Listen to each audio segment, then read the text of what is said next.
Hello everyone, welcome back to my channel. Every shinobi, when stepping into battle, carries a special mission. Whether it's to protect their ideals, to seek greater power, or simply to satisfy themselves. But for Sarada, this battle means more than all of that.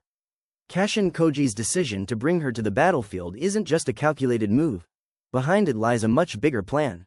Is this a stepping stone to help Sarada grow stronger, or is it merely a test from Koji? Let's dive into today's video to find out the answer. Since his first appearance, every move made by Kashin Koji has been carefully calculated, and his decision to bring Sarada to the battlefield is certainly not a random one. It's highly likely that Koji has seen something that even Sarada herself hasn't, a dormant power waiting to be awakened within the Uchiha princess. We all know that the Mangekyou Sharingan typically grants 3 unique abilities, and Sarada is almost guaranteed to awaken at least 2 of them. From the perspective of an experienced shinobi like Koji, the battlefield is the most fitting place to unlock her final ability. Past Uchiha clan members like Itachi, Sasuke, and Madara only fully revealed their powers during life or death situations. If Sarada cannot unlock her strength on her own, then the quickest way is to throw her into a real battle.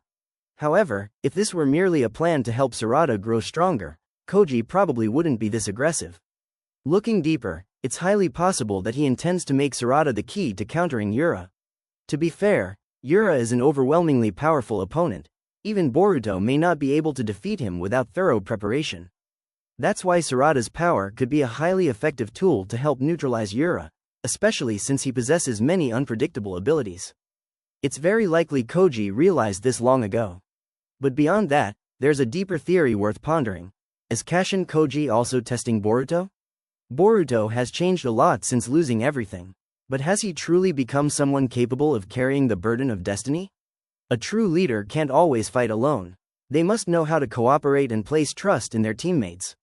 If Boruto still sees himself as the sole center of the battle, then maybe Koji wants him to realize that this mindset is a mistake. Sarada's presence on the battlefield isn't just a test for her, it's a test for Boruto himself. Since leaving the village, Boruto has isolated himself from others. The prophecy of the world's destruction has made him keep his distance from those he cares about, fearing he might endanger them. But this battle, unintentionally, has become the catalyst that reminds Boruto of the value of those relationships. Sarada is no longer just the girl who dreamed of becoming Hokage.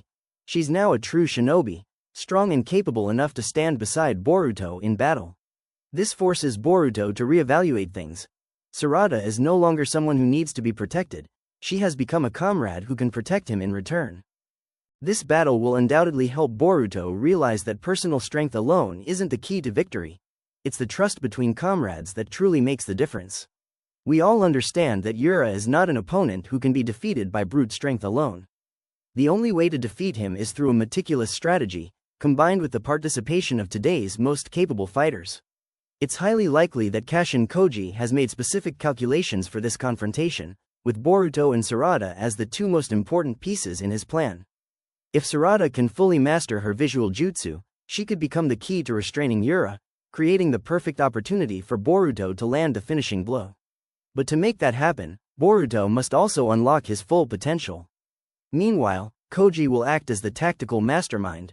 Don't forget, he's a clone of Jiraiya, a legendary shinobi who once faced enemies on par with the Otsutsuki.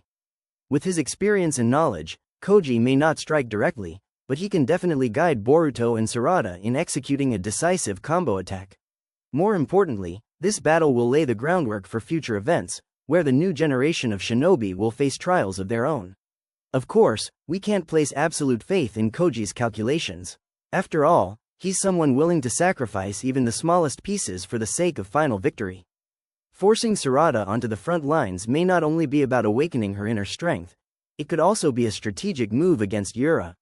We still don't fully understand the true abilities of the Ten Tails leader.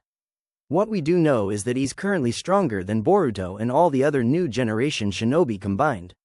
But how strong is he really? Sarada is a promising shinobi, but overall, she's not the strongest of her generation. If Koji's only goal was to use raw power to defeat Yura, he could have chosen a different approach. Instead, he sent Sarada to the front lines, despite the risk that she could be defeated immediately. This raises the question, is Sarada truly Koji's trump card? Or is she just another pawn in his long-term strategy? If Koji already knew that Ura's power far exceeds what Boruto and Sarada can handle, then sending Sarada to confront him from the start might just be a test, a way to observe Ura's reaction. Perhaps Koji wants to see how he responds under pressure, forcing him to either save his allies or continue concealing his true strength. Of course, if Ura doesn't show up, then everything can be considered under control. But if he does appear, then Kashin Koji will have the opportunity to gather vital data, which could lead to the development of a better strategy to defeat him. If Koji sees Sarada merely as a sacrificial pawn, then it means he's willing to sacrifice her if necessary. On the other hand, if he truly believes in her potential, then perhaps he's helping her grow into a shinobi capable of facing even greater threats in the future. Whatever his true motives, one thing is clear. Koji sees something in Sarada that we can't yet recognize. Perhaps it's the hidden power of her Mangekyou Sharingan, or a special role that only she can fulfill. But until the battle with Ura actually begins, Sarada will still have to put in a lot of effort.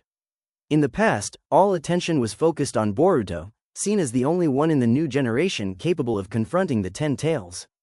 However, with Sarada's awakening and rapid growth, the entire situation could shift. She is emerging as a key player, a variable that could turn the tide in an unexpected way. One theory I've considered is that Ura might not be a completely independent entity. Like a Shiki, who once had to rely on Jigen's body to survive, Ura might also require a specific energy source to maintain his power. I believe that this energy source is the black cube located at the Ten Tails base, possibly an energy core, or even a fragment of Ura's own being. If this theory is correct, then Sarada holds the key to neutralizing him. Her black hole is not just a destructive technique, but could serve as an incredibly powerful sealing tool. Throughout ninja history, space-time jutsus have always ranked among the strongest, from Obito's Kamui, to Minato's Flying Thunder God, to Sasuke's teleportation.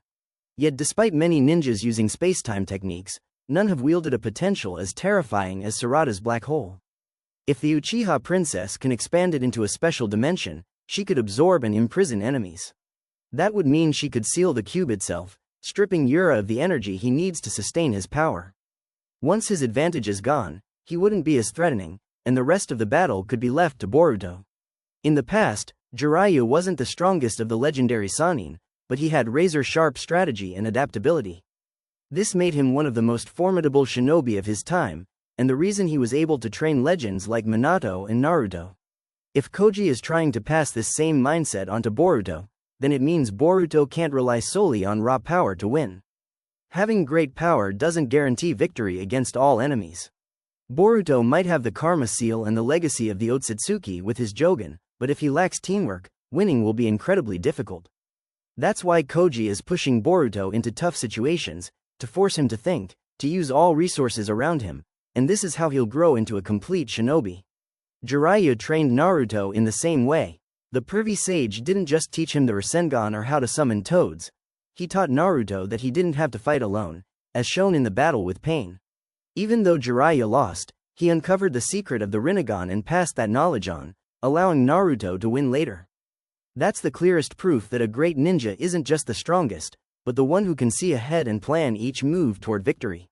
Boruto is walking the same path. He can't just keep charging in with brute strength.